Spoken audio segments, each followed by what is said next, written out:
সিংহরাশি সিংহলগ্ন লিও সাইনের জাতক জাতিকাদের 2025 সালের 24শে জুন থেকে 30শে জুন অর্থাৎ আগত একটি সপ্তাহ আপনাদের ক্ষেত্রে ঠিক কেমন অতিবাহিত হবে সে বিষয়ে প্রতিবেদনে আমরা বিস্তারিত আলোচনা করব। আলোচনাটি কিন্তু অত্যন্ত গুরুত্বপূর্ণ হতে চলেছে, তার কারণ একটি সপ্তাহের আলোচনা এবং জুন মাসের অন্তিমতম সপ্তাহের আলোচনা। সপ্তাহটি শুরু যখন হচ্ছে তখন থেকে কিন্তু থাকছে অম্বুবাচী বা অমাপতি। এই অম্বুবাচী বা অমাপতি চলবে কিন্তু 26শে জুন পর্যন্ত, বৃহস্পতিবার পর্যন্ত। তারপরের নিবৃত্তি বা পরিসমাপ্তি ঘটবে। তাহলে 26শে জুন পর্যন্ত কোনো প্রকার শুভ কর্ম করা থেকে বিরত থাকুন। কোনো দেবীর পূজা কিন্তু এ সময় করতে নেই। দেবীর মন্দিরগুলোকেও ঢেকে রাখতে হয়, মূর্তিগুলোকে, ঘটকেও ঢেকে রাখাটাই কিন্তু এ সময় শ্রেয় বলে আমি মনে করি। আর গুরু মন্ত্র জপ করা যেতেই পারে। দেখুন, তারপর ঠিক একদিন পর শুক্রবার দিন থাকছে রথযাত্রা। রথযাত্রা মহাধুমধাম, ভক্তেরা পথে লুটাইয়া করিছে প্রণাম। আর আপনিও পারলে রথযাত্রার দিন প্রভু জগন্নাথের চরণ শরণাপন্ন হয়ে আশীর্বাদ প্রাপ্ত হন, তাহলে দেখবেন ভাগ্যের মজবুতি বৃদ্ধি পাবে, ব্যক্তিত্বকে মহিমান্বিত করতে পারবেন। আর বর্তমানে তো শনির ঢাইয়া আপনাদের চলছে। আপনাদের রাশিতেই আছে মঙ্গল কেতুর অঙ্গারক যোগ। আর এ সময় কিন্তু সূর্যগুরুর সংযোগও আমরা পরিলক্ষিত করব। আপনাদের কর্মাধিপতি শুক্র স্বগৃহে গোচর করে মালব্য নামক একটি রাজযোগও তৈরি করবেন। তাহলে একাধিক সংযোগ কিন্তু সপ্তাহে তৈরি হয়েছে। এজন্য স্কিপ না করে পুরোটাই শুনবেন যদি ভিডিওটির প্রকৃত মর্মার্থ আপনারা উপলব্ধি করতে চান। পরিশেষে যেমন প্রতিকার নিয়ে আলোচনায় আমরা থাকি, তেমনটি তো আছি। আলোচনাটি ইন জেনারেল হবে, অর্থাৎ এই পৃথিবীতে যতজন সিংহ রাশির জাতক জাতিকা আছেন তাদের প্রত্যেকের জন্য। আপনি চাইলে আপনার ব্যক্তিগত গণনা এনি টাইম আমাদের দ্বারাই করাতেই পারেন। এর জন্য স্ক্রিনে আমরা নাম্বার দিয়ে থাকি। শনিবার রবিবার অফিসে এসে ফেস টু ফেস সাক্ষাৎ আপনারা করতেই পারেন, অথবা বাইফোন এনি টাইম কনসালটেন্সি আপনারা নিতেই পারেন। তো চলুন কথা না বাড়িয়ে আলোচনায় প্রবেশ করা যাক।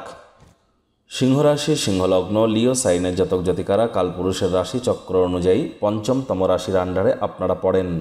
আপনাদের রাশির অধিপতি সূর্য।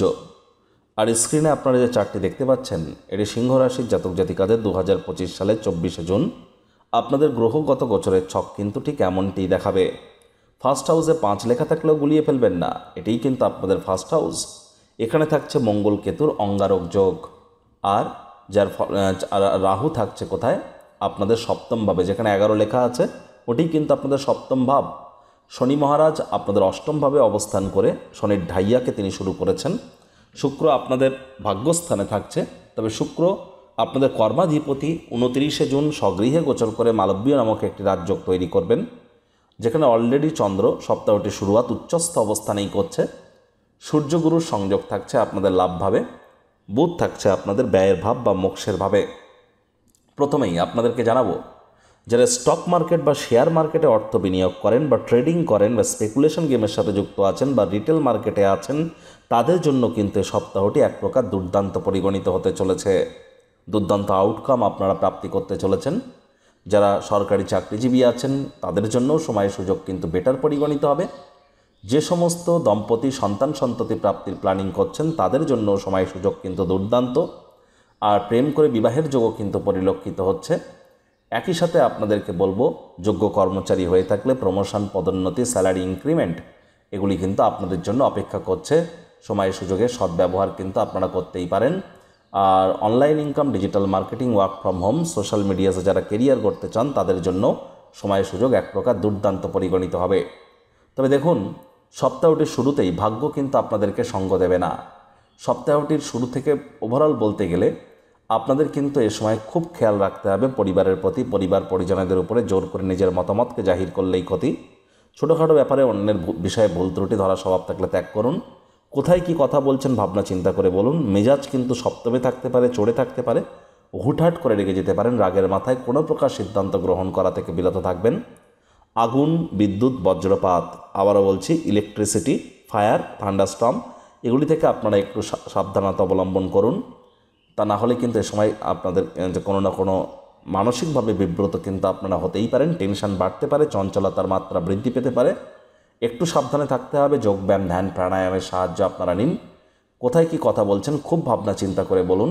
মায়ের সাথে সম্পর্ককে আরও উন্নত করুন। মায়ের উপরে ডমিনেটিং নেচার যেন দেখাতে যাবেন না। দাম্পত্য জীবনে কোলাহল কিন্তু বৃদ্ধি পেতে পারে। এগুলি তো আপনাদের থাকছেই। দেখুন, চন্দ্র কিন্তু সপ্তাহটির শুরুয়াত করছে উচ্চস্থ হয়ে আপনাদের কর্মস্থানে। সেখানেই থাকবে মঙ্গলবার রাত 11:45 পর্যন্ত। যদিও এই গণনা মঙ্গলবার থেকে শুরু হচ্ছে, তৎসত্ত্বেও বলবো সোমবার মঙ্গলবার এই যে দুটি দিন চন্দ্রের কৃপায় যারা নার্স আছেন, মেল নার্স ফিমেল নার্স, বা যারা তরল জাতীয় পদার্থ, দুগ্ধ জাতীয়, মিষ্টান্ন বা কোনো প্রকার এনজিও সেক্টর বা সমাজসেবামূলক কাজবাজের সাথে যুক্ত আছেন, অথবা যারা সুইট ইন্ডাস্ট্রির সাথে যুক্ত আছেন, তাদের জন্যও কিন্তু সময় সুযোগ দুর্দান্ত পরিগণিত হচ্ছে। আর এ সময় ওভারঅল বলতে গেলে কিন্তু এই সপ্তাহটিতে আপনারা আপনাদের প্রচেষ্টা জারি রাখুন। কঠোর কায়িক পরিশ্রম যদি করেন, সফলতা নিশ্চিতভাবে আপনাদের পদচুম্বন করবে, এ বিষয়ে কোনো সন্দেহের অবকাশ কিন্তু নেই। চন্দ্র কিন্তু আবার সূর্যগুরুর সাথে সংযুক্ত হয়ে ত্রিগ্রহী যোগ তৈরি করবে মঙ্গলবার রাতে, আর সেখানেই থাকবে বৃহস্পতিবার রাত পর্যন্ত। তাহলে বুধবার বৃহস্পতিবার এই দুদিন চন্দ্র গুরু সূর্যের কৃপায় অবশ্যই বিভিন্ন দম্পতিরা সন্তান সন্ততি প্রাপ্তি কিন্তু করতেই পারেন।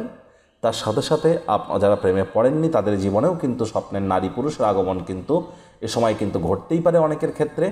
এই সপ্তাহে সাহস পরাক্রম আপনাদের বাড়তে চলেছে। আর স্টক মার্কেট থেকে তো লাভান্বিত হতেই চলেছেন, আর্থিক মুনাফাও আপনাদের বাড়তে চলেছে, মনের বিভিন্ন স্বপ্ন কল্পনাও আপনাদের বাস্তবে রূপ নেবে। বয়সে বড় ব্যক্তিবর্গ, বন্ধুবান্ধবদের দ্বারাও আপনারা কিন্তু উপকৃত হবেন। আর এই চন্দ্র কিন্তু আবার 12th হাউসে গোচর করে যাচ্ছে, আর সেখানেই থাকবে রবিবার সকাল 6:33 পর্যন্ত। শুক্রবার শনিবার এই দুদিন চন্দ্র থাকছে 12th হাউসে বুধের সাথে সংযুক্ত হয়ে। আর আপনাদের 12th হাউসের অধিপতি চন্দ্র স্বগৃহে গোচর করছেন। তাহলে আধ্যাত্মিক চিন্তন চেতনা কিন্তু এ সময় বৃদ্ধি পেতে চলেছে। মানুষ কেনই বা জন্মগ্রহণ করে, কেনই বা মৃত্যুবরণ করে, জন্ম মৃত্যুর বন্ধন থেকে মুক্তি পেয়ে মোক্ষ লাভের উপায় বা কী, আধ্যাত্মিক চিন্তন চেতনার নিগূঢ় তত্ত্বের প্রতি আকর্ষণ আপনাদের বাড়বে। তাই পুরো সপ্তাহটি জুড়েই খরচ বা বাজেটকে আপনাদেরকে কিন্তু একটু নিয়ন্ত্রণে রাখতে হবে। আর রোগ, ঋণ, শত্রু থেকে সাবধান থাকুন। কোনো প্রকার লোন বা ঋণের জন্য যদি আপনারা খাটাখাটনি করেন, তাহলে অবশ্যই শুক্রবার শনিবার আপনারা কিন্তু ভাগ্যবান প্রমাণিত হতে পারেন। চন্দ্র কিন্তু আবার মঙ্গল কেতুর সাথে ত্রিগ্রহী যোগ তৈরি করবে রবিবার সকাল 6:33, আর সেখানেই থাকবে 1 জুলাই মঙ্গলবার বিকেল 3:23 পর্যন্ত। তাহলে 29 জুন থেকে 1 জুলাই এই সময়টিতে আপনাদের মধ্যে চঞ্চলতার মাত্রা অতিরিক্ত হয়ে যেতে পারে। এ সময় গুরুজন বিশেষজ্ঞদের পরামর্শ নিন, যোগব্যায়াম, ধ্যান, প্রাণায়াম করুন। তাৎক্ষণিক কোনো সিদ্ধান্ত নেওয়া থেকে বিরত থাকুন। তাড়াহুড়ো হটকারিতা শয়তানের কাজ, ধৈর্যে বসতে লক্ষ্মী, এটি যদি মেনে চলতে পারেন তাহলে বেটার পরিণাম পাবেন। আদারওয়াইজ বিভিন্ন ইলিউশন ক্রিয়েট হতে পারে, রাগের মাথায় ভুলভাল ডিসিশন নিতে পারেন। সাবধানতা অবলম্বন করে চলতে হবে। আর কোনো প্রকার আইনি জটিলতা থেকে নিজেকে যতটা দূরে রাখবেন তত সেফ কিন্তু আপনারা থাকতে চলেছেন। প্রতিকার স্বরূপ আলোচনা করতে গিয়ে আপনাদের বলবো, স্ক্রিনে আপনারা দেখতে পাচ্ছেন নবগ্রহ বীজমন্ত্র। পারলে 9টি গ্রহকেই শান্ত রাখবার জন্য এই নবগ্রহ বীজমন্ত্র প্রতিদিন 108 বার করে জপ করুন। একবার মুখস্থ হয়ে গেলে মাত্র 10 থেকে 15 মিনিট লাগে। এটি মনুষ্য জাতির সৃষ্টি নয়, স্বয়ং ব্রহ্মদেবের সৃষ্টি, যা কখনো অনর্থ হতে পারে না। ভুলভাল উচ্চারণ করলেও কোনো নেগেটিভ ইম্প্যাক্ট পড়ে না। একই সাথে 9টি গ্রহকে আপনি শান্ত রাখতে পারছেন, এর থেকে বেটার কিন্তু আর কিছু হতেই পারে না। আর আমরা কিন্তু বারবার বলি আপনাদের ক্ষেত্রে দীক্ষা গ্রহণ করা আপনাদের ক্ষেত্রে খুবই গুরুত্বপূর্ণ। জন্মগুরু, শিক্ষাগুরু, দীক্ষাগুরু, এই 3 গুরুর প্রাপ্তিতেই কিন্তু আমাদের জীবন ধন্য ধন্য হয়ে ওঠে। মঙ্গলবার এবং বৃহস্পতিবার এই দুদিন করে নিরামিষ খাদ্য খাবার খান। শনির ঢাইয়া চলছে। ধর্মপ্রাণ হন, কর্মনিষ্ঠ হন, মাতৃভক্ত হন, বাসি খাদ্য খাবার খাবেন না। আশপাশ পরিষ্কার পরিচ্ছন্ন রাখুন, হাইজিন মেনটেন করুন, টাইম বাউন্ডিং হয়ে চলুন। আর ওই তাবিজ কবচ, মাদুলি, জেমস্টোন বা পিতাম্বরী নীলা পাথর বা কোনো প্রকার শিকড় বাকড় পড়ে কোনো লাভ হবে না। শনি মহারাজ কর্মফলদাতা, সঠিক পদ্ধতিতে, সঠিক স্থানে, সঠিক কারণ হেতু সঠিক কর্ম করার নামই সফলতা। সঠিক কর্ম করার জন্য এনি টাইম আমাদের সাথে যোগাযোগ আপনারা করতেই পারেন। আর দেখুন এই প্রতিবেদনটি আপনাদের কেমন লাগলো, আপনাদের সুচিন্তিত মতামত আপনারা নিচের কমেন্ট বক্সে লিখে জানান। ভালো লাগলে একটি লাইক করুন, খারাপ লাগলে ডিসলাইক করুন। এই আশা রেখে আমি আমার বাণীকে এখানেই বিরাম প্রদান করছি। সংসারে অশান্তি, প্রেমে বাধা বা বিবাহে অনিশ্চয়তা, ব্যবসাতে ক্ষতি বা চাকরিতে ডামাডোল, অসুস্থতা, দুঃখ, দারিদ্রতা থেকে কিছুতেই রেহাই মিলছে না, পরীক্ষায় ফেল, তাহলে আর দেরি কেন? জীবনের যাবতীয় সমস্যার সমাধান করব আমরা। বাস্তুশাস্ত্র, সংখ্যাতত্ত্ববিদ্যা, লাল কিতাব, বৈদিক জ্যোতিষশাস্ত্র, কৃষ্ণমূর্তি প্রভৃতি পদ্ধতিতে জন্মছক বিচার করা হয়। প্রয়োজন অনুভব করলে স্ক্রিনে ফ্ল্যাশ হওয়া নম্বরে যোগাযোগ করতেই পারেন।